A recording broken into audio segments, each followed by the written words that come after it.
নিরামিষী বিভিন্ন পদগুলোর মধ্যে যেই রেসিপিটা আমার সবচাইতে বেশি ভালো লাগে বলা চলে সেটা কিন্তু এই মিক্স ভেজ। এটা কিন্তু অনেকেরই খুব পছন্দের একটা রেসিপি।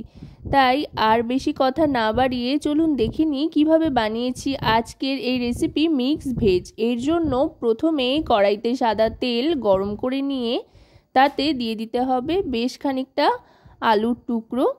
এখানে আলুর টুকরোগুলো কিন্তু একেবারে ছোট ছোটও না, আবার খুব বেশি বড় বড়ও না, মাঝারি করে কেটে নিতে হবে। আর আলুটা একটু লালচে করে ভেজে নিতে হবে, একটু সময় নিয়ে ভাজতে হবে। এক্ষেত্রে কিন্তু এই রেসিপিটা তৈরির জন্য সমস্ত সবজি বেশ ভালো করে সাদা তেলে ভেজে নিতে হবে। আলুটা কিন্তু ভাজা হয়ে গিয়েছে, এবার আলুটা তুলে নিচ্ছি। আলুটা তুলে নিয়ে এবার ভেজে নেব পনিরের টুকরো। এই পনিরটা কিন্তু সম্পূর্ণই বাড়িতে তৈরি, ঘরোয়া পদ্ধতিতে দুধ থেকে কিভাবে পনির তৈরি করা যায় সেই রেসিপিটাও কিন্তু আমার চ্যানেলে রয়েছে, চাইলে আপনারা ডেসক্রিপশন বক্স থেকে দেখে নিতে পারেন। আমি লিঙ্কটা দিয়ে দেব, আপনারা সেখান থেকে দেখে নিতে পারেন চাইলে।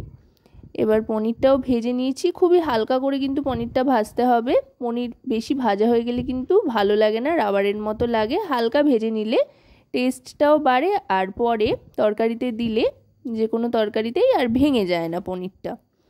এবার এই তেলের মধ্যেই ফোড়ন হিসেবে দিয়ে দিলাম সাদা জিরে আর তেজপাতা। জিরে আর তেজপাতাটা ভালো করে ভেজে নিতে হবে একটু।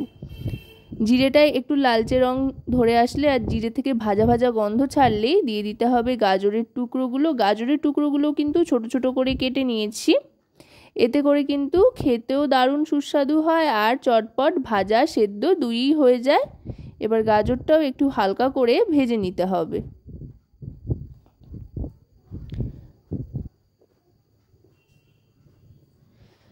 গাজরটায় বেশ একটা ভাজা ভাজা ব্যাপার চলে আসলে এর মধ্যে দিয়ে দিতে হবে বিনস আর ক্যাপসিকাম। আমি এখানে কিন্তু বিনস, ক্যাপসিকাম আর গাজর ব্যবহার করেছি, তবে আপনারা চাইলে কিন্তু এতে ফুলকপিও ব্যবহার করতে পারেন, বেশ ভালো লাগে। ফুলকপি, মটরশুঁটি সমস্ত কিছুই দেওয়া যায়। এবার এর মধ্যে দিয়ে দেবো বেশ খানিকটা কাঁচা লঙ্কা কুচি। এই কাঁচা লঙ্কাগুলো খুব একটা ঝাল হয় না, তাই আমি অনেকটা পরিমাণে দিলাম, তবে আপনারা যতটা ঝাল পছন্দ করেন সেই অনুযায়ী কিন্তু লঙ্কার পরিমাণটা কম বেশি করে নিতে পারেন। এবার সমস্ত সবজিগুলোকে বেশ খানিকক্ষণ ভেজে নিতে হবে। এবার দিয়ে দিলাম আদার কিমা, চাইলে আপনারা আদা বাটাও দিতে পারেন। 1 ইঞ্চি পরিমাণে এখানে আদার কিমা দিয়ে দিলাম, যেহেতু অনেকগুলো সবজি তাই আদার পরিমাণটা একটু বেশি করে দিলাম। এতে করে কিন্তু খুব সুন্দর একটা ফ্লেভার আসবে।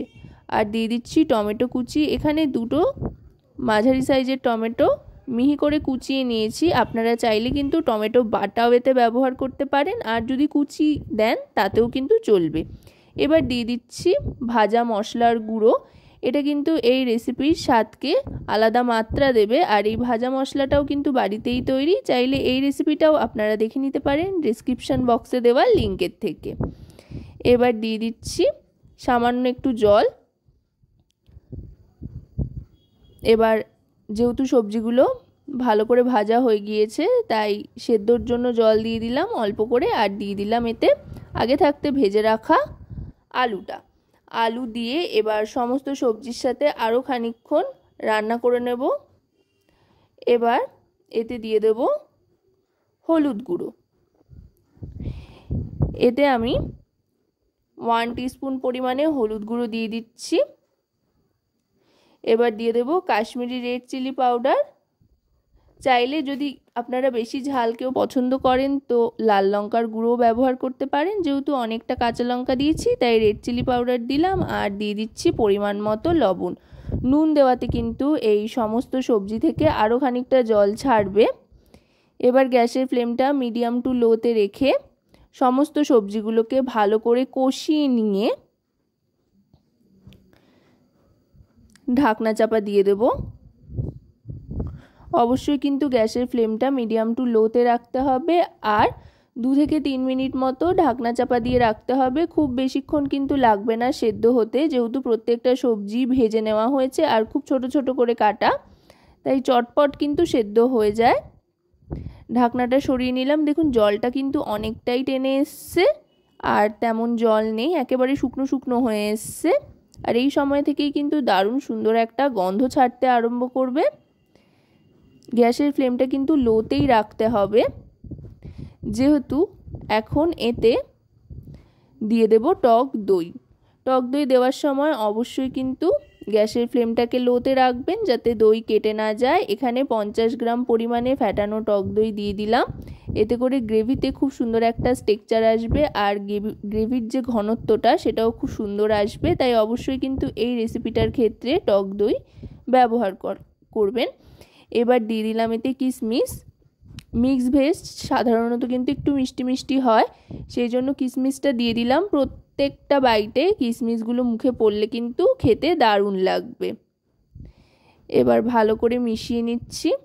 আশা করব রেসিপিটি আপনাদের ভালো লাগবে। ভালো লাগলে অবশ্যই রান্নাবাটি চ্যানেলটিকে সাবস্ক্রাইব করে লাইক, শেয়ার, কমেন্টের মাধ্যমে আমাদের পাশে থাকবেন, আর পাশে থাকা বেল আইকনটি অন করে দেবেন সবার আগে সমস্ত রকম রান্নার নোটিফিকেশান পাওয়ার জন্য। আর যদি আপনারা রেসিপিটি আমাদের ফেসবুক পেজ থেকে দেখেন তো অবশ্যই রান্নাবাটি ফেসবুক পেজটিকে ফলো করার অনুরোধ রইল। এবার দিয়ে দিচ্ছি পরিমাণ মতো চিনি। যেহেতু টক দই দিয়েছি তাই এখানে 2 চামচ মতো চিনি দিয়ে দিলাম।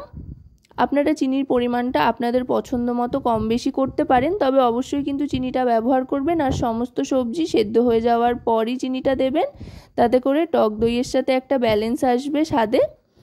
এবার ঈষৎ উষ্ণ গরম জল দিয়ে দিচ্ছি গ্রেভির জন্য। এই রেসিপি কিন্তু একটু গ্রেভি হয়, যদিও খুব ঠিক হয় তবে গ্রেভি হয়। একেবারে শুকনো শুকনো কিন্তু এই জাতীয় রেসিপি খেতে ভালো লাগে না।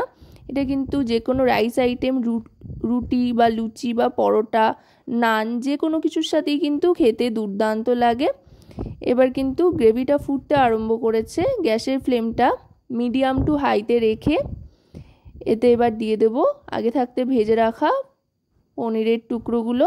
পনিরের টুকরোটা দিয়ে একটু মিশিয়ে নেব। মিশিয়ে নেওয়ার পর এবার দিয়ে দেব শাহি গরম মশলার গুঁড়ো। এটা বেশি দেওয়ার প্রয়োজন নেই, 1/2 টিস্পুন পরিমাণে দিলেই হবে। এতে করে কিন্তু দারুণ সুন্দর একটা ফ্লেভার আসবে। এবার ফুটিয়ে নিয়ে 1 মিনিট মতো স্ট্যান্ডিং টাইম রেখে তারপরে কিন্তু গ্যাসের ফ্লেমটা অফ করে দেব। এবার এটা আমি সার্ভ করে দিচ্ছি। তো আজকের এই রেসিপিটি আপনাদের কেমন লাগলো সেটা কিন্তু অবশ্যই আমাকে কমেন্টের মাধ্যমে জানাবেন। সকলে খুব ভালো থাকবেন ও সুস্থ থাকবেন এবং রান্নাবাটির সাথে থাকতে ভুলবেন না।